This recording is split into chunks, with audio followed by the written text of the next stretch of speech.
يا أيها الذين آمنوا كتب عليكم الصيام كما كتب على الذين من قبلكم لعلكم تتقون. محترم حضرات، السلام علیکم ورحمۃ اللہ وبرکاتہ۔ جب سے مرکزی حکومت نے 8 جون سے مذہبی مقامات کے کھولنے اور عبادت کی اجازت کا اعلان کیا ہے، عام لوگوں میں اس کی خوشی کے لہر ہے، لیکن اس سلسلے میں 2 باتوں کا خیال رکھنا ضروری ہے۔ ایک، مسجد میں کون آ سکتے ہیں اور کیسے آ سکتے ہیں۔ کون سے آنے کے سلسلے میں بات یہ ہے کہ ہمارے بزرگوں نے اس بات کا اہتمام کیا اور اس کی ہدایت جاری کی ہے کہ اس کورونا وائرس بیماری کی جو لپٹ میں جو لوگ آ سکتے ہیں وہ عمر دراز حضرات اور کم عمر کے لوگ، اس لیے اس میں کم عمر کے لوگوں کا آنا اور عمر دراز لوگوں کے آنے میں احتیاط فی الحال برتا جائے۔ اس لیے اعلان کیا گیا کہ 10 سال سے کم عمر کے بچے اور 60-65 سال سے زیادہ عمر کے حضرات مسجد میں ان دنوں میں فی الحال جب تک لاک ڈاؤن کا سلسلہ جاری ہے نہ آئیں۔ اسی طرح وہ حضرات جو کسی بیماری کے شکار ہیں، نزلہ، بخار، کھانسی، وہ حضرات بھی جب تک بیماری کی حالت میں ہو مسجد میں نہ آئیں۔ حکومت کی جانب سے جو اعلان خاص طور سے کیا گیا ہے کہ عبادت خانے میں آنے کے لیے ہر ایک کو سینیٹائز ہونا، ماسک لگا کر آنا ہے، تو علماء کرام نے بھی اس اعلان کی تائید فرمائی ہے اور یہ ہدایت جاری کیا گیا ہے کہ مسجد میں آنے والے سارے مصلیان حضرات اپنے گھر سے ہی اچھی طرح پاک صاف ہو کر باوضو حالت میں گھر سے ماسک لگا کر مسجد میں داخل ہوں، اور مسجد میں آنے کے بعد بھی احتیاطی طور پر اپنے ہاتھ کو صابن سے، سرف سے یا سینیٹائز جو مسجد میں رکھا گیا ہے اس سے اپنے ہاتھ کو دھو لیں تاکہ دیگر لوگوں کو کسی طرح کی شک اور شبہ کی گنجائش نہ رہے۔ دوسرا امر اس سلسلے میں نماز کے سلسلے میں ہے کہ نماز کی صفوں میں تھوڑا فاصلہ رکھا جائے۔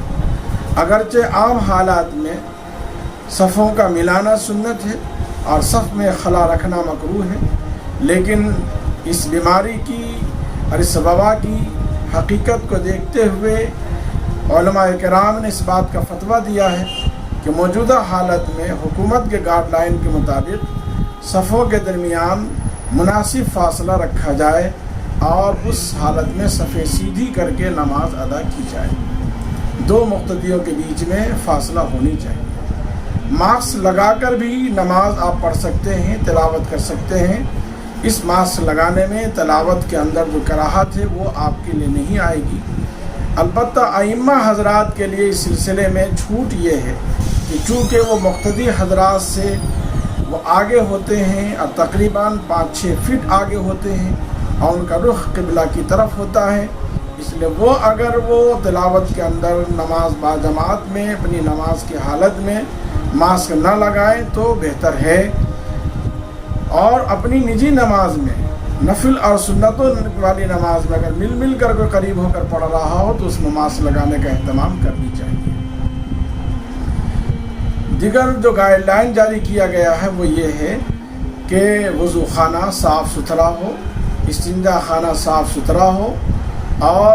ماسک لگا کر مسجد میں آئیں اور ماسک لگا کر ہی مسجد سے جائیں۔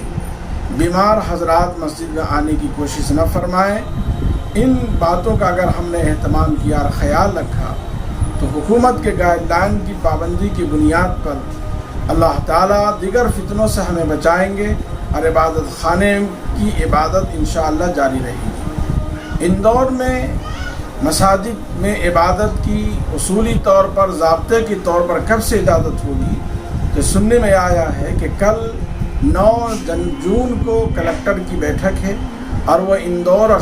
اضلاع اندور کے بارے میں فیصلہ لیں گے کہ یہاں عبادت خانوں میں عبادت کی عام چھوٹ اجازت کب سے دی جائے۔ اللہ سے دعا کریں کہ کل کی بیٹھک 9 جون کی سلسلے میں کامیاب ہو،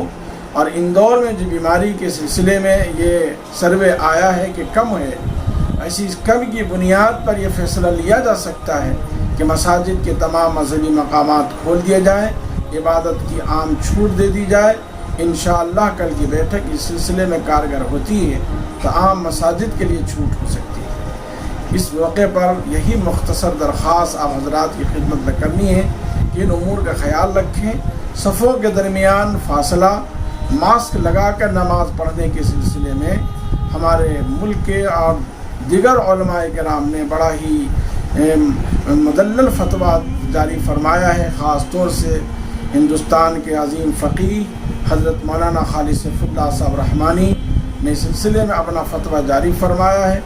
اور حضرت مولانا تقی عثمانی صاحب کا بھی اس سے قبل ہی اس سلسلے میں فتویٰ جاری ہو چکا ہے کہ صفوں کے درمیان مناسب فاصلہ وقتی طور پر رکھنے میں کوئی شرعی حرج نہیں ہے، اگرچہ عام حالات میں یہ مکروہ ہے، لیکن اس وقت اس بیماری کے تحت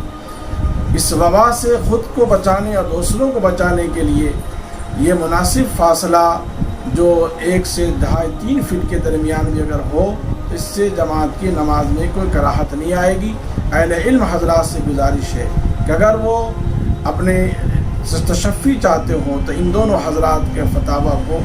حاصل کر کے معلوم کر کے تشفی حاصل کر سکتے ہیں۔ اللہ تعالیٰ اس وقت جو جذبہ اور شوق عام ملت میں مساجد کے کھلنے کے تحت ہوا ہے، اس کو قائم فرمائے، اور ہمیشہ کے لیے اللہ پھر سے اپنے گھر کے دروازوں کو عام امت کے بندوں کے حق میں کھول دے تاکہ اس کی رحمتوں کے حقیقی حقدار ہم ہوں۔ اللہ تعالی ہم سب پر اپنی خصوصی رحمت نازل فرمائے۔ وآخر دعوانا الحمدللہ رب العالمین۔